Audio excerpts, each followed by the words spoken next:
If you're tired of spending nights and weekends creating self-assessment rubrics for your elementary or middle school art classes, I have a great solution for you. This editable art rubric template can be used to create your own custom rubrics pretty quickly and easily.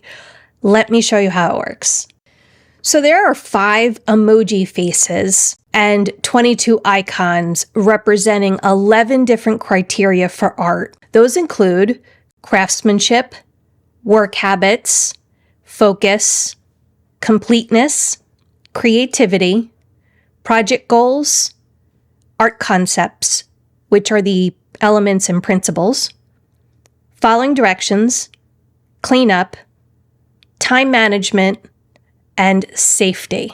So to create a visual rubric, simply copy the emojis and icons onto one of the 16 template slides. From here, you can move them into place and then work to resize them. And then to complete the rubric, add your own criteria descriptions. You can even customize the wording at the top of the worksheet. So for example, if you don't want it to say artist, you can make it say name.